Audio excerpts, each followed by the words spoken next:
Sir leave. Only permanent leaves is there RJ. Sir Sankranti అబ్బా, అందుకే కదా సార్ నేను అడుగుతున్నా.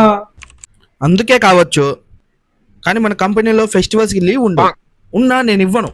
బికాస్ వర్క్ ఎక్కువ అవుతుంది, క్లయింట్స్ ఎక్కువ అవుతారు, అండ్ అప్పుడే మనకు కావాల్సింది స్ట్రెంత్ అండ్ వేరే ఫ్యామిలీ. ఎగ్జాక్ట్లీ అజ్జే, ఇవన్నీ తెలుసు కూడా లీవ్ అడుగుతావే.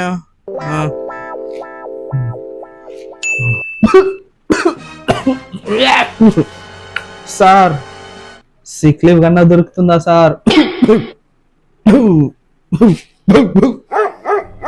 ఏ RJ, after festival.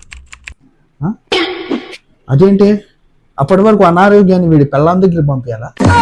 Excuse me. అదే సార్, అంటే ఎల్లుండి నా మ్యారేజ్, దానికైనా దొరుకుతుందా సార్?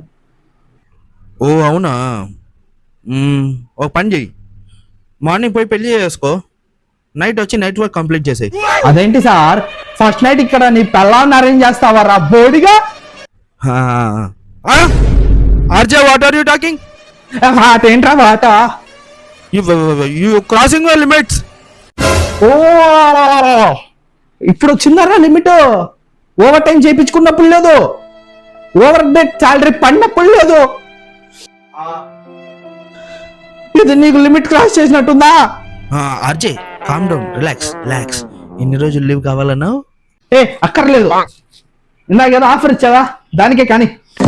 ఓ రెసిగ్నేషన్ లెటర్, ఆహా, టైప్ చేస్తా ఉండు. అక్కర్లేదు, ఆగరా ఆగు నీ అబ్బా. ఇదిగో నా సంతకం చూసుకోరే, మండుతుంది. అది నా కడుపు మంటరా. చలికాలం కదా, గమ్ వేసుకొని బాగా అంటించుకొని వేడి వేడిగా ఎక్కడ కంఫర్ట్ ఉంటే అక్కడ పెట్టుకో. ఎవరు చూడలేదా? చలి తగ్గుద్ది. అయిందా? బాగైందా? ప్రతిదానికి ఓవర్ ఎక్స్ప్రెషన్.